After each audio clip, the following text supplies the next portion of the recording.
Buying a used iPhone can be stressful, and if you're someone like me, you're probably the type of person who likes to test out the device, make sure everything works, make sure it's in the condition you like before making a purchase. Or you're someone watching this video because you found a good deal and you want to make sure you're not getting scammed. Either way, in this video, I'm going to show you everything you need to test before buying a used iPhone, as well as some other advice like a new way to check hardware and final buying tips. Please note though, in this video, I'm going to try to do everything to the best of my ability to prepare you for buying a used iPhone. And even then, there's still going to be some level of uncertainty. The phone could have been dropped in a lake a week ago, and while it looks fine on the outside, there could be corrosion on the motherboard. The phone could be on the FBI's watch list. Who knows? And if this is something that really concerns you, there's always the option to buy from a shop.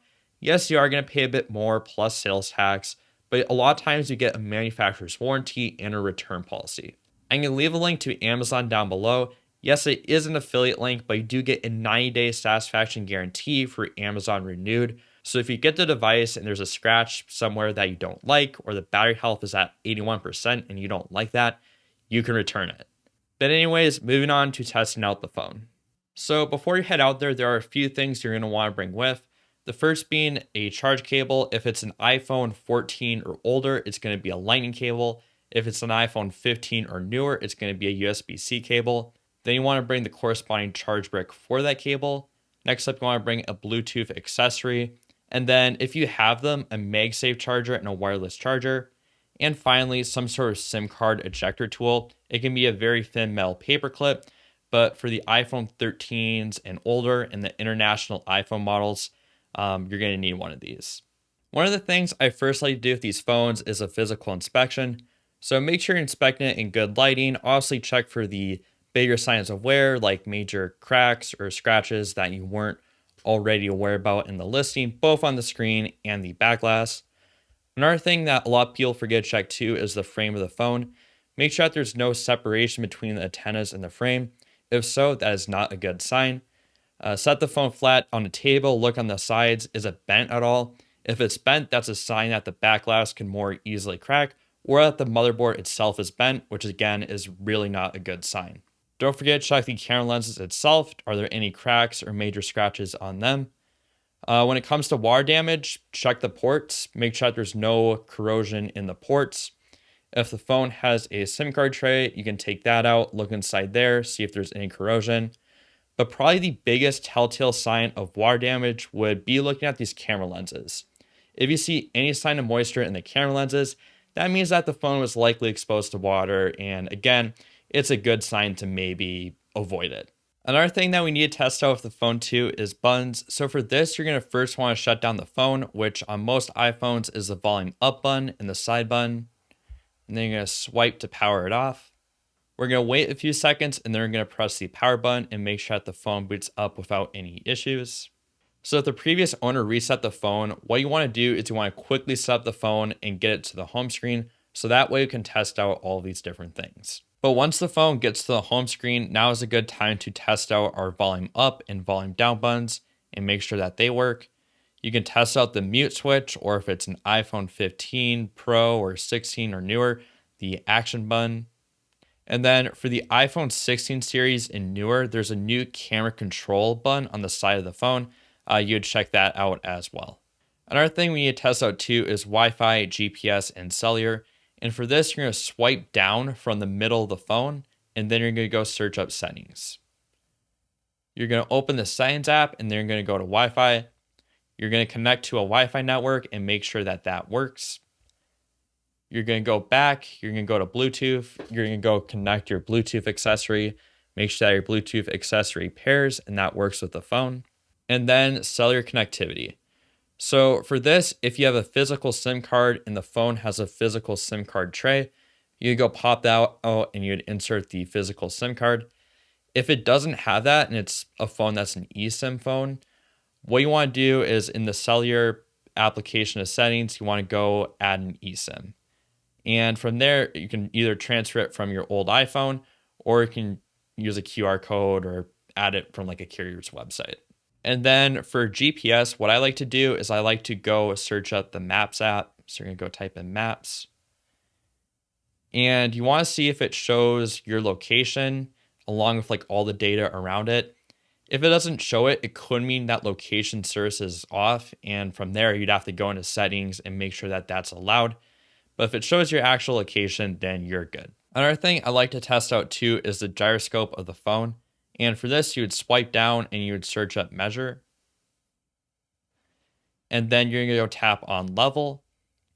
And you wanna make sure that the phone is pretty accurate with what's level or not. Once that all checks out, next up, we're gonna go test out the camera. So again, you'd swipe down and you would search up camera. You'd open the camera app and then you test out the different zoom lenses. So like the ultra wide lens, the main lens, the telephoto lenses, and make sure that there's no blurriness, black spots, or any distortion in the image quality. Also, don't forget to check out the front facing camera too and make sure that both the regular and ultra wide lenses look good. If that all looks good, what I like to do now is switch it into video mode. And then now we're going to test out the speakers and the microphone. If you guys found the video helpful, be sure to leave a like. Then you can stop your recording. We can go play it back. And here I like to test out both speakers. So I like to put up my ear against the ear speaker up here, as well as the rear speaker down here, just to make sure that both speakers are working. The next thing I like to do after this is check out the screen. And for this, you're going to first take a screenshot of some white space. So for this, we're going to press the volume up button and the side button on most iPhone models. We're going to tap on our screenshot, and then we're going to crop it just to show like a white space on the screen like that. We're going to click done, save it to photos. And then you're going to want to make that full screen. And what we're going to do right now is we're going to check out the phone screen for any defects. So if you see any black splotches or white spots on the screen or any discoloration, that is a screen defect and you really want to negotiate down on that. As for testing the touchscreen, I like to go back to my home screen and then I like to take an app and move it around my home screen. And if it lets go at any point, kind of like that, that could be a sign that there's a touch issue on the screen. So just make sure you double check that area. Another very important thing we want to test here too is that the phone can charge. And for this, you plug in your charge cable into the port of the phone and make sure that it charges. You also want to check this too and make sure that's not wiggly. A little bit of wiggle is okay, but let's say it wiggles a lot or doesn't go in all the way. That could be a sign that dust is caked in the charge port and you want to try to get that removed. Another pretty important thing you want to check here too is the MagSafe and wireless charger on the back of the phone. This oftentimes gets damaged by phone repair shops when they do a back glass repair, and sometimes they don't test it. So for this, you just plug in your MagSafe or wireless charger accessory, put it on the back, and make sure that the phone charges. If you do not have one of these accessories, there is a way to test it through a diagnostic mode if the phone is running iOS 18 or newer, that I will show a bit later. And then for the actual battery health of the phone, you just swipe down, search up settings again. We're going to go down to battery and then battery health. And from here, you can check the battery health of the phone. If for some reason it doesn't show the battery health, that does mean that the battery has likely been replaced before on the phone, which most of the time is actually a good thing. But if you really want to still check the battery health, what you can do is you can take a laptop. If it's a Windows laptop, you download this application called iMazing. If it's a Mac laptop, you download this application called Coconut Battery. And what you do there is you plug the phone in the laptop, running that software, and it'll tell you the battery health of the phone. When it comes to testing out Face ID or Touch ID, if it's an older iPhone with a home button, what you want to do is you want to swipe down and search up settings again. And then we're going to scroll down and go to Face ID and password. You're going to type in your phone's password. And then from there, you're going to get all your Face ID settings. What you want to do is set up an alternate appearance. You're going to click Get Started. And then you're just going to go test out Face ID and make sure it works. And then you'd lock the phone. And then make sure that that Face ID unlock method or Touch ID unlock method works. For checking software locks, the first lock I like to check is iCloud lock. So to check that, you want to make sure that up here it says sign in. If it has a name like what you see here, you want them to sign out of it. And the main reason why is if you tap on this here, there's this thing called Find My iPhone. And if that's on, it prevents you from re-signing the phone and sign it up again. So make sure that they're signed out of their Apple ID so that way you can not have that issue. Another more uncommon type of software lock is management profiles. These are especially common with businesses, but to check this, you'd swipe down and you'd search up profiles. And then you'll see something here that says VPN and device management. You want to tap on that. And then you want to make sure that there's no VPNs or device management profiles installed on the phone. Now, if that checks out, the next thing we're going to check is carrier lock. And to do this, we're going to go to General. We're going to go to About.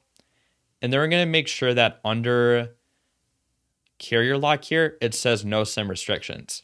If it says SIM locked, that means that the phone is locked to the carrier that person is using. And then you'd have them go call that carrier. They're going to ask for the IMEI number likely, and you'd have them unlock the phone. Also, in the About settings is a good time to check out the specs of the phone itself and make sure that matches the listing and what was advertised. Another thing you can check here too in the About section is the repair history of the phone. I haven't replaced any parts in this phone before, but somewhere in here it's going to say something like repair history. And from there you can tap on it and see if it was replaced with a genuine Apple part or a third-party part. If it's been repaired before and it's a third-party part that isn't a battery, like a screen or a back glass, that could be a good way to negotiate down on price a bit. But if it was like a third-party battery, that's actually more of a benefit than it is a con, so you're not really going to get farther there. But if everything looks good, you can finally go back. You can scroll down to the bottom of the general settings page, tap transfer or reset iPhone, and then erase all content settings. And from there, it'll have you sign out of everything if they were signed in before, and it'll reset the iPhone and make it a brand new phone. So by now, you know how to test out the phone, but what are some extra tips I have? Well, in the process of making this video, Apple released this thing called diagnostic mode that's available on all iPhones running iOS 18 or newer. The reason why I didn't mention it earlier is that I know not all iPhones are going to be running iOS 18, especially when it just came out. And then finally, with diagnostic mode, it only tests the hardware features of the phone and not the software features. But even then, I still think diagnostic mode is a really cool tool to check out, and I'd highly recommend doing it if the phone you are testing is running iOS 18. In order to get into diagnostic mode, what you do is you'd shut down the phone, you press and hold both the volume up and the volume down buttons at the same time. Then you'd plug the phone in, and you'd keep holding the volume up and the volume down buttons until an Apple logo appears. Once an Apple logo appears, you can release it, and then it'll boot into diagnostic mode. In diagnostic mode, you can do a bunch of different tests. I typically start with this MRI scan feature because it tests more of the internal components of the phone, like the MagSafe charger and wireless charger that I mentioned earlier. As for some of the more meetup tips I have, when you're dealing with a seller and they seem pretty sketchy or just want to have some sort of proof to track them down later, maybe ask to take a photo of their driver's license. Some other tips I have too is when you're dealing with the seller, like be really clear in your messaging, be kind, show up on time, because at any point they can raise the price if they really want to, and they're not obligated to sell you anything. And speaking of obligation, probably one final takeaway I think you should have from this video is you are not obligated to buy anything. At any point during this process, if the seller pressures you or there's something really sketchy about the device that you don't trust, just say, hey, I need to go, walk away, or, I decide I don't really want this. Well, I hope you all found this video helpful, and if you did, be sure to leave a like because that helps me out a lot. Also, leave a playlist up on screen of iPhone reviews in case you're trying to figure out still what is the right iPhone to get. But anyways, thank you all for watching, and goodbye.